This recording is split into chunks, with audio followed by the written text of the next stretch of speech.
భారత రాష్ట్ర సమితి అధ్యక్షుడు కె చంద్రశేఖర్ రావుకు కాంగ్రెస్ సీఎం రేవంత్ రెడ్డి షాక్ల మీద షాకులు ఇస్తున్నారు. తాజాగా గురువారం అర్ధరాత్రి 6 ఎమ్మెల్సీలు చడీ చప్పుడు కాకుండా అధికార కాంగ్రెస్ పార్టీ కండువా కప్పుకున్నారు.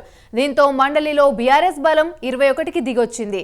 కాంగ్రెస్ బలం 12కు పెరిగింది. రాబోయే రోజుల్లో మరికొంతమంది బీఆర్ఎస్ నుంచి కాంగ్రెస్ లో చేరే అవకాశాలను ఉన్నాయని కూడా కొట్టిపారేయలేం. ఒకప్పుడు కేసీఆర్ చేసిన పని ప్రస్తుతం రేవంత్ రెడ్డి చేస్తున్నారు. నీవు నేర్పిన విద్యయే నీరజాక్ష అంటున్నారు కాంగ్రెస్ శ్రేణులు. తాజా పరిణామాలపై ప్రత్యేక కథనం చూద్దాం.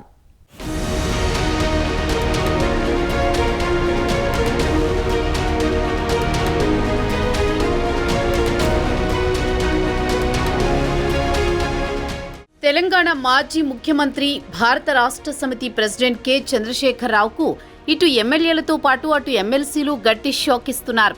పగలంతా కేసీఆర్ ఫామ్ హౌస్ లో ఏర్పాటు చేసిన సమావేశంలో పాల్గొంటున్నారు. అర్ధరాత్రి దాటాక చడీ చప్పుడు కాకుండా మూడో కంటికి కనిపించకుండా కాంగ్రెస్ పార్టీలో చేరుతున్నారు. ఎవరిని నమ్మాలో ఎవరిని నమ్మొద్దో తెలియకుండా ఉంది కేసీఆర్ కు. ఇటీవల శాసనసభ ఎన్నికల్లో బీఆర్ఎస్ ఓటమి తర్వాత బీఆర్ఎస్ నాయకులు కేసీఆర్ కు ఒకరి తర్వాత ఒకరు హ్యాండ్ ఇస్తున్నారు. నేరుగా సీఎం రేవంత్ ను కలిసి కాంగ్రెస్ పార్టీలో చేరుతున్నారు. పరిస్థితి చూస్తుంటే బీఆర్ఎస్ పార్టీ ఖాళీ అయ్యే పరిస్థితే కనిపిస్తోందని రాజకీయ విశ్లేషకులు అభిప్రాయపడుతున్నారు.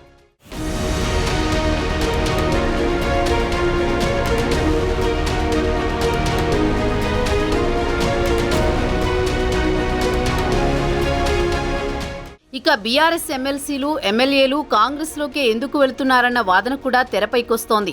ఇక అసలు విషయానికొస్తే బీఆర్ఎస్ గత 10 సంవత్సరాల నుంచి తెలంగాణలో అధికారంలో ఉంది. ప్రతి ఎమ్మెల్యే ఎమ్మెల్సీ 10 ఏళ్లలో కోట్లాది రూపాయల ఆస్తులు సంపాదించుకున్నారు. వీరి లెక్క పత్రం అంతా రేవంత్ రెడ్డి వద్ద ఉందన్న టాక్ వినిపిస్తోంది. మరో 5 ఏళ్ల పాటు రాష్ట్రంలో ప్రభుత్వం మారే అవకాశమే లేదు. దీంతో తమ ఆస్తులను కాపాడుకోవడానికి వీరంతా బీజేపీలో కాకుండా కాంగ్రెస్ లో చేరుతున్నారన్న వాదన రాజకీయ వర్గాల్లో వినిపిస్తోంది.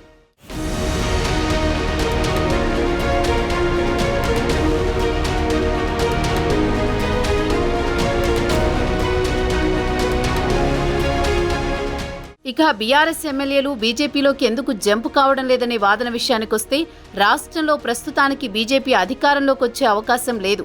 అది కూడా ఇటీవల ముగిసిన లోక్సభ ఎన్నికల్లో బీజేపీ బాగా బలహీన పడిపోయింది. ఆప్కీ బార్ 400 పార్ అంటూ పెద్ద ఎత్తున నినాదాలు ఎత్తుకున్న మోదీ తీరా ఫలితాలు చూసి షాక్ కి గురయ్యారు. దీంతో విధిలేని పరిస్థితుల్లో ఇటు చంద్రబాబు అటు నితీష్ కుమార్ మద్దతుతో ప్రధానమంత్రి కావలసి వచ్చింది. బీజేపీ పరిస్థితి ఇలా ఉంటే వచ్చే 5 ఏళ్ల తర్వాత కేంద్రంలో బీజేపీకి అధికారం దక్కే ఛాన్స్ లేదన్న టాక్ కూడా రాజకీయ వర్గాల్లో జోరుగా సాగుతోంది. అందుకే బీఆర్ఎస్ ఎమ్మెల్యేలు ఎమ్మెల్సీలు ముందు జాగ్రత్త చర్యగా కాంగ్రెస్ లో చేరడమే సేఫ్ అని కేసీఆర్ కు హ్యాండ్ ఇచ్చి రేవంత్ పంచన చేరుతున్నారు.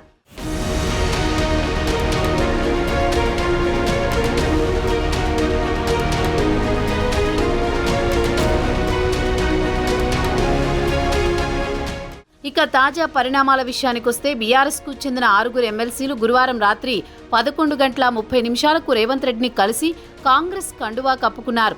అర్ధరాత్రి సీఎం ఇంట్లో మూడో కంటికి తెలియకుండా కండువా మార్చుకోవడం ప్రస్తుతం పొలిటికల్ సర్కిల్స్ లో ఈ అంశం టాక్ ఆఫ్ ది టౌన్ గా మారింది.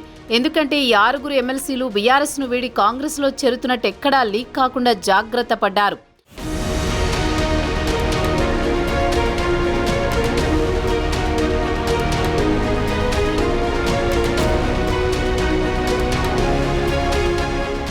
కాంగ్రెస్ ప్రధాన కార్యదర్శి తెలంగాణ ఇన్ఛార్జి దీపాదాస్ మున్షి రేవంత్ రెడ్డి సమక్షంలో బీఆర్ఎస్ ఎమ్మెల్సీలు భానుప్రసాద్, బస్వరాజు సారయ్య, దండే విఠల్, ఎంఎస్ ప్రభాకర్, మల్లేశం, బుగ్గారపు దయానందులున్నారు. మొత్తం 6 ఎమ్మెల్సీల్లో 2 గవర్నర్ కోటాలో ఎంపిక కాగా 1 ఎమ్మెల్యే కోటాలో ఎంపికయ్యారు.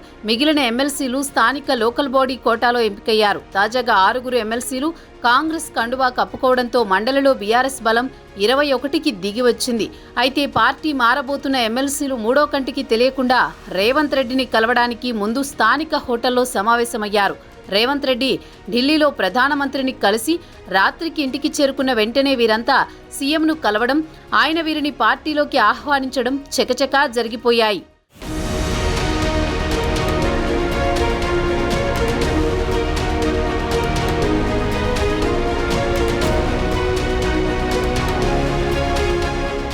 తాజాగా బీఆర్ఎస్ ఎమ్మెల్సీలు కాంగ్రెస్లో చేరడంతో కేసీఆర్కు కోలుకోలేని దెబ్బ తగిలింది. డిసెంబర్ 2023లో జరిగిన శాసనసభ ఎన్నికల్లో అవమానకరమైన రీతిలో ఓడిపోయిన తర్వాత ఆయన పార్టీకి చెందిన ఎమ్మెల్యేలు క్రమంగా పార్టీని వీడుతుండటంతో దిక్కుతోచని స్థితిలో కొట్టుమిట్టాడుతున్నారు.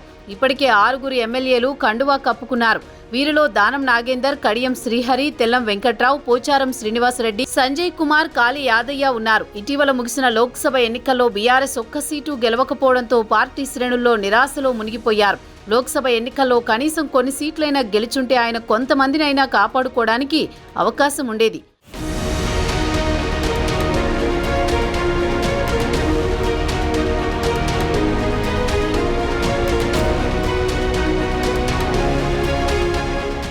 అకస్మాత్తుగా గంపగుత్తగా ఏకంగా 6 ఎమ్మెల్సీలు పార్టీని వీడడం కేసీఆర్కు కోలుకోలేని దెబ్బే అని రాజకీయ విశ్లేషకులు అభిప్రాయపడుతున్నారు.